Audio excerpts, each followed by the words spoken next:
Hello বন্ধুরা, আমার ছাদ বাগানে দেখুন এই সবেদা গাছটাকে 2 বছরের গাছ।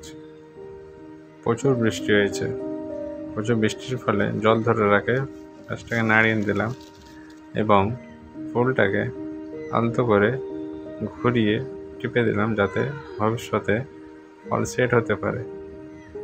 আর দেখুন এই গাছটি কেমন গ্রোথ নিয়েছে। এই দেখুন ফুলটাকে আবার চিপে দিলাম এবং দেখুন গাছটিতে বহু ফুল ধরেছে, বহু ফুল, অজস্র ফুল এসেছে। সে গ্রোথটি খুব সুন্দর হয়েছে। এবং আরেকটি গাছ, এটা ল্যাংচা সবেদা, ফুল চেপে দিচ্ছি। ফুল চেপে দেওয়ার ফলে ফল তাড়াতাড়ি সেট হয় এবং অতি বৃষ্টির ফলে কিছু কিছু ফুল পচনও ধরেছে। নাড়িয়ে দেখে নিচ্ছি জলটা আস্তে ঝরে যায়।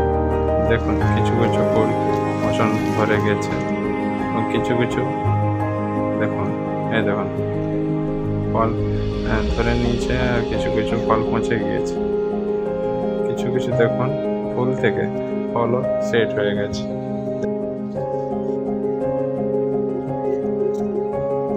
দেখুন গাছটির গ্রোথটা দেখুন কত সুন্দর। ঠিক আছে, এরকম করে দিলে তাড়াতাড়ি ফল সেট হয়। ভিডিওটি ভালো লাগলে লাইক, কমেন্ট, শেয়ার এবং সাবস্ক্রাইবার করে দেবেন।